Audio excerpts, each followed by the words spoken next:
And finally, new rule, call me crazy, but before I put your meat in my mouth, I'd like to know where it's been. Yeah. Now, the 4th of July is coming up, and I don't eat meat often, but who can resist a little pink slime when you're toasting the red, white, and blue?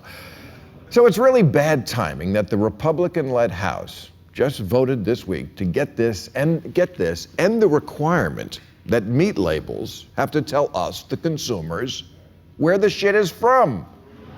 How do you write that law in a way that explains it's good for people? What do you name it? The Freedom From Information Act?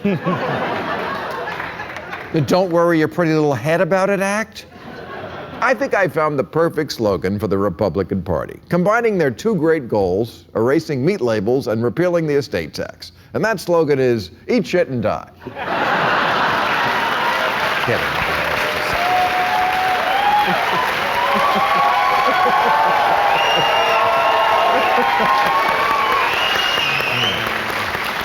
Now, since 2005, we've had a law that says when a supermarket sells beef, the label has to say where it came from. Look, here's a package of underpants.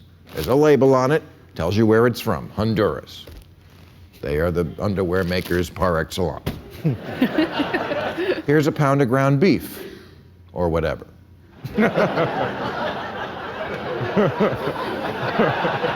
Where did it come from? Fuck you is where it came from.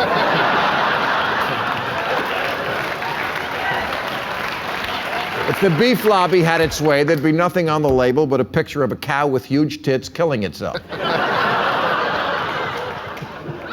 Now, since the anti-labeling bill hasn't quite become law yet, this one still tells you where it comes from. It says, product of Australia, USA, Nicaragua, and New Zealand. Come on, no cow is that well-traveled. But a single hamburger today can contain meat from 100 cows. So it's more than just delicious, it's a beef-based gangbang in your mouth.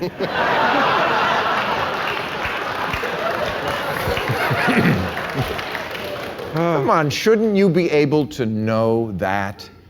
Next time you hear Republicans say they want to protect you from burdensome regulations, this is what they mean. But this isn't really deregulation. This is reverse regulation. Regulations are supposed to protect people from corporations, not corporations from people. Remember this asshole? Senator Jim Inhofe, the guy who brought a snowball into Congress to prove global warming is a hoax. Well, he's pretty tired of NASA studying climate and using data to badmouth carbon. So he's threatening to hold hearings on NASA bias and says, people are going to hear the other side of the story. Yes, we need to balance the facts with the anti-facts. Because we're the United States of you don't want to know. Here in California, we had a GMO labeling, not banning, just labeling proposition once, and people gave it a resounding hell no, we don't want to know. 64 countries label GMOs. Saudi Arabia does it. They cover women from head to toe, but everybody wants to know what's in their food. Not here. 7 states have laws making it a crime to film inside a slaughterhouse. Because when someone did that and people saw cows too sick to stand being pushed into the food supply with a forklift, it resulted in the largest meat recall in history.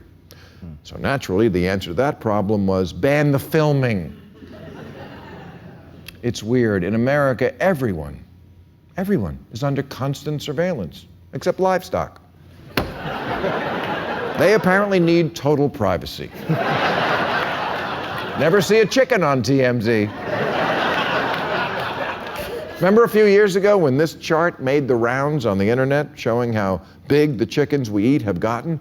And some people wanted to know why. Well, it's the same reason the baseball players got big for a while, isn't it?